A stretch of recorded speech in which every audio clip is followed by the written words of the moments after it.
dan determinan di era globalisasi yang terus merambat ke segenap penjuru dunia, sehingga realitas dunia dengan segala kemajemukan, kesenjangan dan ironinya telah menjadi sekat-sekat sosiokultural bangsa dan mengaburkan batas-batas geografis negara. Betul hadirin? Betul. Maka sebuah pesan tersirat kepada jiwa muda yang mulai menua. Ingatkah kita tentang rasa yang semakin rentah, tentang pusaran zaman yang semakin memberi perubahan? Maka sebuah pertanyaan besar bagi kita semua, apakah kita siap memberi perubahan di era digital yang semakin memerlukan? Lalu bagaimana sikap kita dalam menjunjung hal tersebut? Sebagai jawabannya, dakwah di era digital adalah tema yang akan kami uraikan pada kesempatan kali ini dengan landasan Al-Quran. Surah Al-Ahzab ayat 45 sampai 46 berikut ini.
Aku berlindung kepada Allah dari godaan setan yang terkutuk dengan menyebut nama Allah yang Maha Pengasih lagi Maha Penyayang. Wahai Nabi, sesungguhnya kami mengutusmu untuk menjadi saksi, pembawa kabar gembira dan pemberi peringatan, dan untuk menjadi penyeru kepada agama Allah atas izinnya, dan sebagai cahaya yang mengingati. Dakwah merupakan tugas kita bersama sebagai seorang muslim. Beramal ma'ruf nahi munkar, menyeru kebaikan dan mencegah kemungkaran merupakan tupoksi, tugas pokok dan fungsi kita sebagai khalifah di bumi. Ustadz Rahmat Abdullah pernah berkata,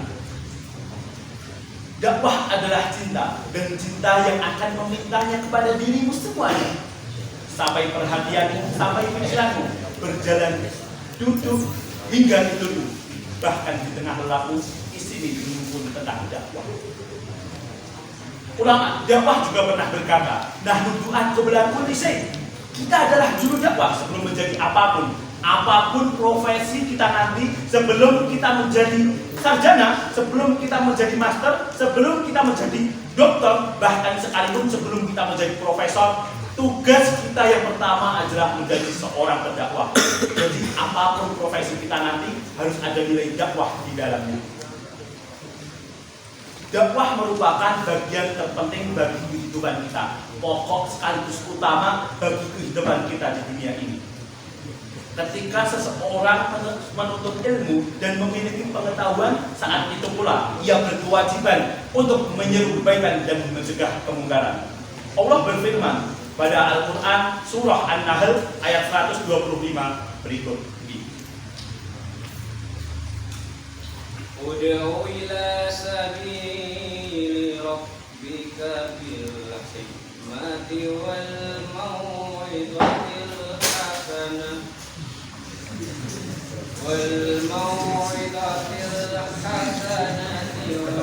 wajahilhum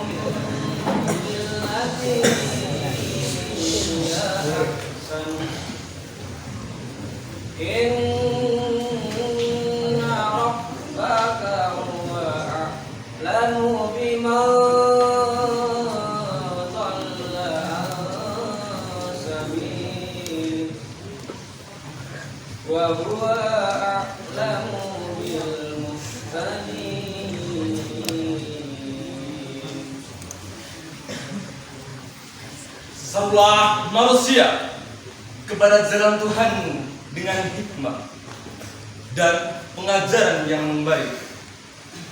Dan berdebatlah dengan mereka dengan cara yang baik. Sesungguhnya Tuhanmu, dialah yang lebih mengetahui siapa yang sesat dari jalannya. Dan dialah yang lebih mengetahui siapa yang mendapat petunjuk. Syekh Jalaluddin Al-Mahalli dan Syekh Jalaluddin As-Suyuti dalam kitab Jalalain menafsirkan, serulah manusia, hai Muhammad, pada jalan Rabbmu, yakni agamanya, yaitu dengan hikmah, yaitu dengan pelajaran yang baik atau dengan nasihat yang lembut. Dan bantahlah mereka dengan cara bantahan yang baik, yaitu dengan menyeru kepada mereka untuk menyembah Allah Subhanahu wa Ta'ala dan menampilkan kepada mereka tanda-tanda kebesarannya atau dengan hujah-hujah yang jelas. Banyak hal yang dapat kita lakukan untuk mengaktualisasikan tugas kita sebagai seorang dai. Salah satunya, contohnya, yaitu dakwah dunia digital.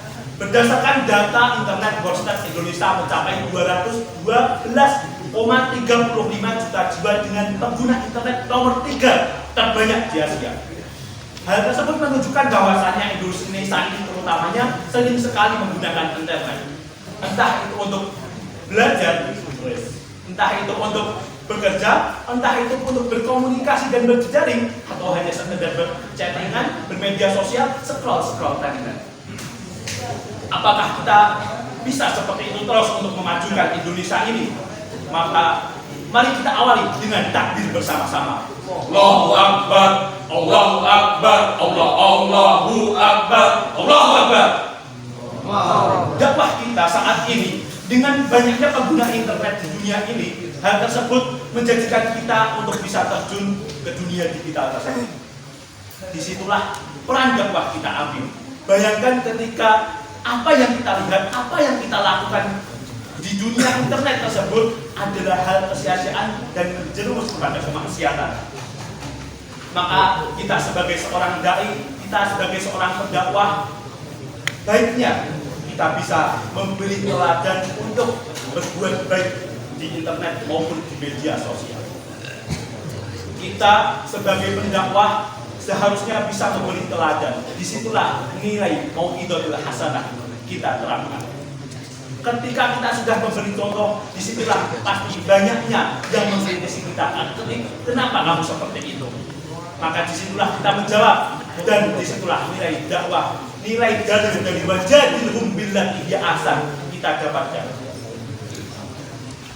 Ketika kita berdakwah, baiknya ketika kita memberi contoh, yaitu dengan meng-share hal-hal yang baik, dengan mengupload hal-hal yang baik, dengan bagaimana kita bisa menuju agar bagaimana kita bisa mengupload hal-hal yang baik, baik itu video maupun foto maupun poster ataupun kata-kata reminder yang mengajak kita pada kebaikan, agar bagaimana teman-teman sekalian agar ada nilai dakwah di dalamnya, agar ada pahala yang mengalir dan biar ada perubahan yang bisa kita lakukan.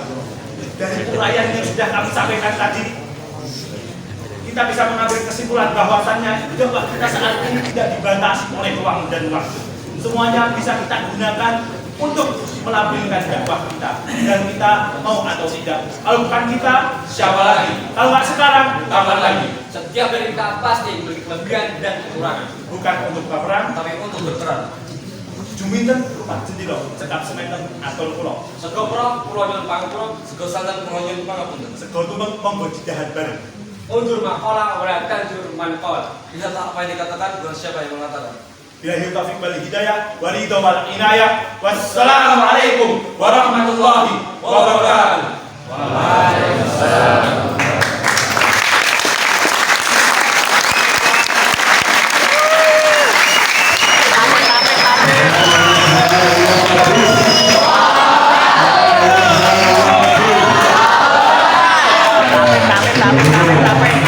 Juara 2 kita Kabupaten 2.